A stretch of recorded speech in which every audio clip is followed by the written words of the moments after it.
Healthy Rebel Radio is sponsored by the Healthy Rebel app. 300 plus secretly healthy, delicious, mouth-watering dessert and treat recipes made with all-natural, whole food ingredients. Now available for download on the App Store and Google Play. Find out more details at healthyrebel.com.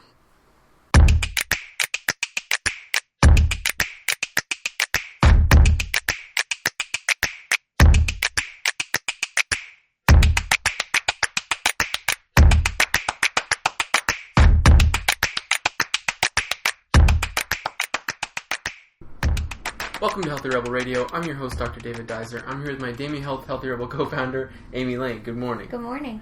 How are you today? I'm just peachy, thank you. Oh, great. Just a few quick health and wellness stories to review today. We're going to start with one from National Geographic, and it's really just a story highlighting the numbers that we went through a couple weeks ago about the benefits on health for having green spaces in your community, being around greenery, being around trees and grass, and how that affects your health and what the physical markers of health, how they're actually changed. Side note, that was my favorite magazine as a child. I was Yes. addicted to it. My grandfather had a subscription. I was addicted to reading it, and he would read it to me, and my dad would read it to me. That's something I'd like to get a subscription to. Nice. You were such a science nerd. I don't have anything right now, and I'd like to get that. That's a great idea. It'd be a good gift for me. Okay, I like that. Well, this article from National Geographic was about those stories we were talking about, but this was the journalist was talking about his experience, his or hers, I'm not sure, going through something they're calling the 3-day rule, where they took a bunch of students out to the woods camping, and went on this trip and tested their creativity each day with creativity testing. And what they found was, after the 3-day mark, there was a 50% increase in creativity or function on creative tasks, which I totally comprehend. There was a mark where the scores just skyrocketed, and brain function was exponentially increased at that 3-day mark in the woods. Which is so funny because we have a rule, because we used to do just if we could get 2 nights in a row, whatever, and then I used to literally cry. I was like, no, I need another day. Yeah. And it's so funny because we have at least 3-day rule. Yeah, we do, and we had to set that. You're right. We would always do 2. Yeah, and it was never enough. And then we set a rule. Okay, it's got to be 3. Yeah. It's got to be long weekend. Yeah. Type. Yeah. Isn't that funny? It's interesting. So your brain reaches a point of relaxation at that 3-day mark. And it's so funny because that's what we talk about. We always talk about that the first day you're kind of getting set up. The second day you still have that running anxiety of life outside of camping. I gotta do this when I get back, and then do this, and then by the 3rd day you're like, oh. Yes. This is all I have to worry about right now. The next meal, the whatever. And then your brain opens up to being able to be creative because you're letting go of all the outside crap. Yeah. I love it. I understand this study on a different level. It just makes me so excited for our upcoming trip. And it's so funny because there's a lot of people that are really there's a lot of people that I have multiple close friends that think I'm crazy for loving camping. Yeah. They think it's ridiculous. I have one girlfriend that's like, is this just part of your hippie side? What is it? I used to think it was ridiculous, too. I used to think people foolishness. But I mean, I have adult friends now to this day when I say, okay, I'm going to be off the grid next week, they're like, mm-hmm. Okay. You go, girl. Yeah. You go sit in the woods, you weirdo. What are you going to do in there? When you get back, let's go downtown to Holt Renfrew and then out for drinks. People don't get it. Yeah. But it's a gift you give yourself. I can't explain it. It's the best feeling in the world. It really is. It's like recharging your batteries on another level. Yeah. We make it easy, though. I think that's one of You're crazy for thinking we make it easy, too. Because, they forward me things that, the only way they'd go camping. And it's basically luxury RVs. Yes, okay, we're not at that level. With generators. No, we're real campers. Yeah, we are. We're on the ground. Before we found out we were having a baby this year, our goal was to get our VW. And that's what we were going to do for the season, but somebody changed our plans. Plans have changed. She's so pricey right now. Oh my gosh. I mean, We're going to put that off a little bit. Just a little bit. I mean, we'll do the regular camping for a lot longer. Yeah. Yeah, we love it.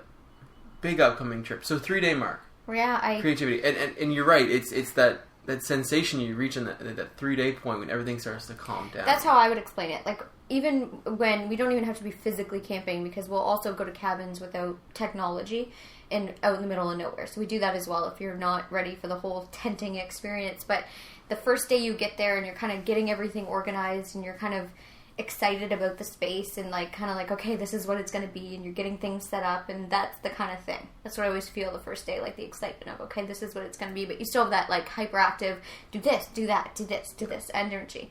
Then the next day, you're in the space, but at the same time, part of your heart is like, I gotta do this, I gotta do that. Like, you're still running those things, and second day, I'm still bringing up things we didn't do before we left, or we gotta catch up on this before we enjoy this moment, or we gotta set up this automated stuff. And then by day 3, it clicks. You're in the space. It's just about being there. It's always for us. Day 3 is always the one that's like, oh yeah. Right. It's true. One of the really cool quotes I love, well, there was many great quotes from the article, but one of the references was to this idea that we're talking about. It was from the 1800s when someone in American politics was working to protect Yosemite National Park. And they were saying, this is in the 1800s, science shows that having nature close to your city is beneficial to a man's mind. And at the time there was no science. It was just that person's intuition that we should protect the parks. This one person had just secured Central Park in New York, and then went to California and was trying to do the similar thing there. Selling it as science, but now it actually is science. We know that if you're closer to nature, your cortisol levels are lower, your blood pressure is lower by certain percentages, and you can actually feel the changes. And it's so interesting because so many people that I admire throughout history have had either scientific breakthroughs or their aha moments in nature. Even when you look back through Da Vinci, it was when in solidarity in nature, a lot of times he'd have these moments of, right? Those connections to, we could say God, or we could say nature, or we could say intuitive thought, or higher self, whatever you want to say. Yeah. I mean, there's just, like, I could just rifle through thousands in my brain of people that I admire that have had those moments in nature. It's true. So there has to be something there. Well, there definitely is. We know the body responds in a way that is measurable. So we know that something is happening. Yes, very cool. The next study today is one about artificial sweeteners. And that artificial sweeteners continue to come up in the media. And some people are speaking about it today with regards to pregnancy, which is interesting. This is an article from Time Magazine blog. And they're talking about the evidence against artificial sweeteners just continues to get stronger and stronger. Basically, we're talking Splenda, we're talking, other Sweet and Low, those guys, the packets, the stevia is... I like how you don't even know the brands. I don't even know the brands anymore. I can hear you trying to say I'm really trying to think, what is an artificial sweetener? Splenda, aspartame, Ace-K, those guys. There's been animal studies that have shown the dangers at high doses of these guys, but we still haven't really been sure of what the low dose dangers have been or are. But now we're starting to learn that they affect the body in a very similar way sugar does. The body's starting to recognize them as sugar, and insulin release can be very similar to what it is when you eat sugar and all these things. Anyhow, this study was from JAMA Pediatrics, one of the most reputable journals in pediatrics, and they were looking at 3,000 pregnant women and their infants. What they found was people who consumed equal Splenda Sweet and Low, so aspartame, sucralose, and saccharin, their babies were twice as likely to be overweight or obese at 1 year. So the infants were obese. Twice as likely. So we've got people who do consume these artificial sweeteners, we've got people who don't consume them, and the people who do, twice as likely to have overweight babies. I wonder what that's all about. Well, some of the theories are related to insulin release. So the body's releasing insulin, but then there's no sugar to take into the body. So it's thinking, gosh, I'm not doing a very good job, so it releases more insulin. Could it also be, though, an indication of just the diet that they're welcomed into? That's the other thing. Because the studies have shown that a lot of people that consume, like, say, diet pop, then they think, oh, I can have the cheeseburger now. That's exactly one of the other points. When you consume artificial sweeteners, what they found is the next meal, people will eat about 100 calories more. That can be very, very likely. Huh, that's interesting. So, different mechanisms, but quite interesting. And we've had concerns about artificial sweeteners for a long time. We often will use stevia. Yeah, but the thing I want to always put as a thing around stevia is, first of all, you have to make sure you're getting a pure stevia leaf, because now everybody's cutting it and there's a bunch of crap, and then the bad news you're hearing about it is the stuff that's cut with the crap. So you have to make sure that you're getting pure stevia leaf. But also, I'm not saying you just use it for everything. No, just don't dump stevia into everything. No, I only use it for very specific things. And really, we should all be training our bodies to enjoy the natural sweetness of foods. That's the thing. Like, I don't know why we all think that every, thing that enters our mouth should set off endorphins like some kind of crazy party. We've trained ourselves and dulled our taste buds to the point where we can't enjoy fruit. Like, fruit should taste like candy to you. It should. So if it doesn't at this time, I recommend like a sugar, stevia, all that cleanse. Yes. And what I mean by that is just take it out for 3 weeks. Yeah, don't do anything aggressive. Just avoid it. It's funny because I had a client email me the other day, and she said, I don't want to use stevia in this strawberry ice cream recipe. Can I use maple syrup or, what else? I said, try nothing. Try nothing, see what you think. It's delicious.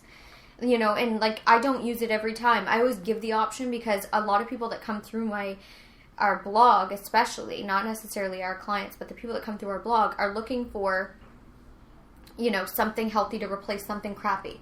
So I have to meet their sweetness to the certain degree so that they're not like, oh, health food. Gross. Like if you're going from Ben & Jerry's to my fruit ice cream. Yeah, you're going to need a bit of... I'm going to have to give you some sweetness, or it's just going to... Your taste buds, they're dull right now. Yeah, it's too much of a gap. That's what you're saying. Right, okay. So that's what I usually provide. But in all sincerity, for you and I, like...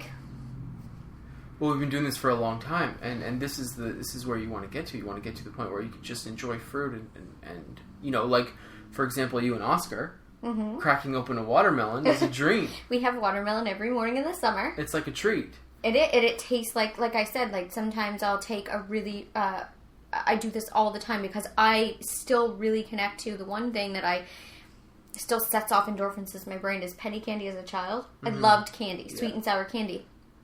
So I would never eat it at this day and age because I love myself and I know that there's just nothing there. There's no nutrients. There would be no upside to me consuming it. So what I do is I will take as much different fruit as I can, a quarter cup of each one, put it in a bowl, especially really ripe, sweet fruit, and then I'll squirt a lemon over it. Nice. Mix it up, and that's sweet and sour candy. Yes. It's divine. You've done the same thing with frozen grapes. All the time. Right? So, I mean, yeah. You have to just get back to that. Mm-hmm. And remember, and it's so funny that you bring up Oscar because that's when I really remember what sugar does. Because I mean, natural sugar. Because he'll be normal. I'll make him sit. I'll give him the watermelon, and his eyes actually get big. Yeah. He's like, oh yeah, like you can see the sugar. You can see it hit him, and it's like, we don't need to pour sugar over this. It's true. We don't. Yeah. And we need to be wary of how artificial sweeteners are affecting the body. There have been large studies that have shown that people who consume artificial sweeteners actually will gain more weight than people who just use regular sugar. And it's so funny because, I don't know personally a lot of people in my life that consume artificial sweeteners that are not, how can I say this instead of double negative? Most of the people I know in my life that I can actually rattle through that consume artificial sweeteners on a regular basis in either Diet Pop or Splenda, and they love it. Like they're those types of people that just, they're at least 20 pounds overweight. Yeah, and I think that that speaks to a few things. Just the fact that people are constantly thinking they're dieting when they're just making this one change to go to artificial sweeteners. It's not proven that artificial sweeteners help you lose weight. No. In fact, some big studies have shown the opposite. So, and the other thing is that... But it's tricky. Like, I used to be that person. Like, if you opened my fridge back in the day... Well, we're promoted. I mean, this is how you do it, right? All my, yogurts were, if you turn them over, there were, 20-calorie yogurts. Woo, I can do what I want. And then you turn it over and it's aspartame. Yeah. I drink Crystal Light. I remember that. I used to drink Crystal Light, yeah, that's right. And that's so funny because I can talk about these other people and see in them whatever, but also I will say that myself, when I consumed artificial sweeteners and ate maybe 1/3 of what I eat on a daily basis now, I was 30 pounds heavier at least of body fat, not even muscle. Like, it was just body fat. That's true, that's interesting. And you can attest to that. Like, I ate very little. But I ate artificial sweeteners because I was dieting. Yeah. Right? And I was consistently 30 pounds heavier. Yeah, that's true. I was never lean. Wow, that's a real correlation for you specifically. Interesting. So isn't that bizarre? It is. But, I mean, not that bizarre because we're seeing these numbers again and again. I'm seeing these studies. And this one's interesting because we're looking at fetuses. We're looking at brand new babies. And see, and this is why a big part of why I'm not into calorie counting. Yes. Right there. I mean, if you went back exactly. and... Exactly. There is 0 calories in artificial sweeteners. Remember this. 0 calories. Okay? So, this is another reason that I'm like, count-free lifestyle.